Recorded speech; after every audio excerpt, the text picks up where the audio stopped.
Since the start of the COVID-19 pandemic in 2020, feelings of stress and anxiety have been rising rapidly in college students. Previously bustling campuses were nearly devoid of student life for an entire year. College attendance and enrollment may be back up again this year, but college life is still far from normal. This is new at 5:30. COVID-19, the third leading cause of death in the United States for the second year in a row. That's according to the CDC. Tonight, the agency releasing its new mortality data for 2021. More than 415,000 people died from COVID last year. The number is up nearly 20% compared to 2020. Many college students are now experiencing more anxiety than ever before. A survey done by the Student Experience in Research University, SERU, conducted in May through July of 2020, using 30,725 undergraduate students and 15,346 graduate and professional students from 9 different public research universities, found that 35% of undergraduates screened positive for major depressive disorder, while 39% of undergraduate, graduate, and professional students screened positive for generalized anxiety disorder. The study also found that the prevalence of major depressive disorder among graduate and professional students is 2 times higher in 2020 compared to 2019, and the prevalence of generalized anxiety disorder is 1.5 times higher than it was in 2019. Here is a few statistics from a PBS NewsHour story from fall 2020 about the effects of the pandemic on college students' mental health. Students have long been prone to stress, anxiety, and depression. According to the CDC, 3 out of 4 Americans between the ages of 18 and 24 report poor mental health tied to the pandemic. Hari Srinivasan has our story. Even in normal times, those who report mental health struggles are nearly twice as likely to drop out of school than their peers. 1 in 4 Americans between the ages of 18 and 24 reported having seriously considered suicide in the last 30 days, according to the CDC. And nearly 70% of college presidents now say student mental health ranks among their top concerns. Varun Soni is the vice provost for campus wellness and crisis intervention at the University of Southern California. Before COVID, students were already struggling with anxiety, depression, and loneliness, and that has only been exacerbated. In fact, Sony says before the pandemic, 65% of college students were wrestling with anxiety, 30% with a mental health condition, and 10% with thoughts of suicide.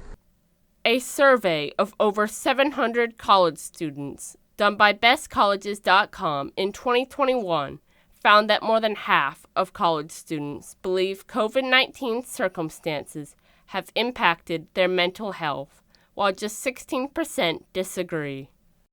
I sat down with Vanessa Stein, the Assistant Director of Outreach and Prevention at UCF's Counseling and Psychological Services, otherwise known as CAPS. I'm Vanessa Stein, and I'm a licensed clinical social worker, and I'm the Assistant Director of Outreach and Prevention at CAPS.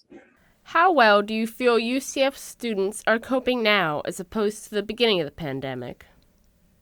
I would say that it's been a little bit of a roller coaster. I mean, some people are doing better than they were because there's more social interaction and things are starting to open up. But there are also people who are struggling because maybe they had a significant loss or something changed in their life during the pandemic. So I would say that every person is different and every person is having different experiences. We're seeing all sorts of different reactions to trauma and stress during the pandemic. Some people have been avoiding their feelings. Some people have been very upset or emotional. Some people have been triggered by things that they've seen or heard about. So I don't know that I would necessarily say we've seen a significant increase of PTSD, but we have seen a significant increase of people's kind of just general reactions to trauma and stress in their life. How would CAPS help people who feel like they've missed out on a lot of the connections and the college experience because of the pandemic? Well, we always encourage students to get connected on campus in ways that feel safe and comfortable to them. So student organizations or clubs. We also can help internally by, we offer almost 25 different support groups. And so people can come for individual counseling and they may consider joining a group. It could be an identity-based group. It could be a group related to a specific mental health challenge, so an anxiety group or a depression group. It could also be a group that is for learning more about oneself. So we have a group called Understanding Self and Others. So those are the kinds of things that we can recommend to people: getting connected, building their social foundation so that they can feel like maybe they can get back some of the pieces that they might have missed. How does CAPS approach working with people who say their anxiety stems specifically from the COVID-19 pandemic? I would say that it's not much different from people who experience anxiety from other kind of traumatic events. You know, we've seen a lot of people who were impacted by the Pulse shootings a number of years ago. We've also seen people who have had, impacts by things like Stoneman Douglas. So any kind of traumatic event that happens to people, their anxiety can sometimes get manifested physically. So that could look like headaches, stomach aches. It could look like tight necks or shoulders. So we try to help educate people about what anxiety is and how it gets sometimes stuck in our bodies. And then we help explore coping strategies and ways that they can manage that anxiety or kind of release some of that stress. Has your approach to your job or patients changed since COVID started? And if so, how? Well, we definitely now offer telehealth services, and that's something that we didn't before the pandemic.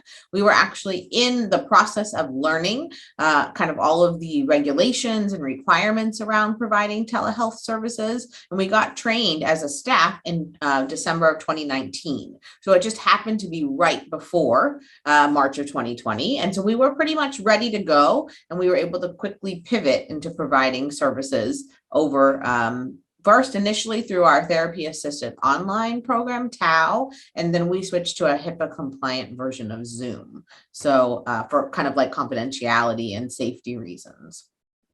When or if you have a meeting over Zoom, what things might you do differently than in person to make someone feel more comfortable? Well, we always start by making sure that we know where the person's location is, right? So that's a safety factor. So if they tell us they're on campus and we want to look for a specific dorm or address, if they tell us they're off campus, we have to make sure that they're in the state of Florida. It's required regarding our licensing laws. And then we try to build rapport, try to make a connection with the person, help them feel comfortable with the technology. And we found that doing counseling over telehealth services is just as or even more effective than doing counseling in person. There's actually a lot of things that can be helpful for people, like they don't have to drive, they don't have to get up real early and come to campus. So there's lots of reasons why someone might prefer counseling via Zoom. It could be easier for that person. We have a number of drop-in workshops every semester, and they're actually on Zoom, so similar platform. And we have a link on our website and the schedule. So if you find the topic that you're interested in, maybe it's building social connections, maybe it's learning to manage anxiety, maybe it's just even something more like creative, like music empowerment, then you can just join the Zoom on the date and the time of the workshop. And so it's pretty easy. It's like a one-click bit.ly link. We usually have, I would say, 3 or 4 a week over the course of the semester.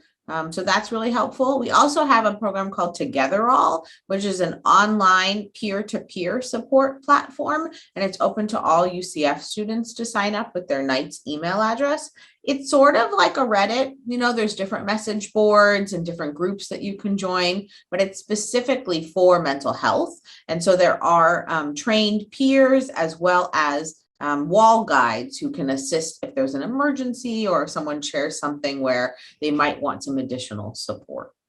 So usually when we talk about coping strategies, we talk about initially things related to kind of grounding or centering yourself. So a lot of mindfulness, a lot of meditation. So some examples I can think of are using temperature to regulate your system. So for some people, that's splashing cold water in their face, or that's drinking a really hot cup of tea, or taking a shower. Another one is intense exercise. And this doesn't have to be at the gym, or it doesn't have to be for a long period of time. It could be 20 jumping jacks in your room, right? Just getting your heart rate kind of up and elevated. Or it could be a quick jog around the block of your apartment complex. We know that using increasing your heart rate or increasing short bursts of exercise can really help reduce stress. The other things I often suggest are paced breathing. So learning some different kinds of relaxation breathing strategies, and also progressive muscle relaxation. And that is kind of squeezing and tensing your muscles in different ways to help provide some relief or relaxation.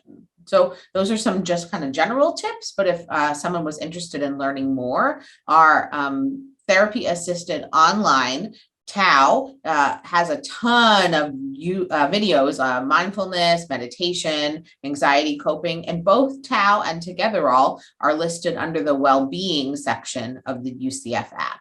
So they're really easily accessible to students, and they're free, and you can get that content 24/7. Is there anything else you'd like to say or share with UCF students?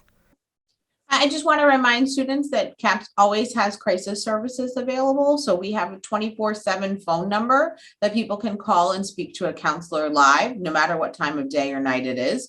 And then we also have counselors on duty available. So if you are in need of services in an immediate situation, you can walk right into our building on campus and tell the front desk staff that you're needing support, and they will get you connected to a counselor. If you are a UCF student who has been struggling with stress and anxiety during this difficult time, you are not alone. UCF's Counseling and Psychological Services is here to help at any time.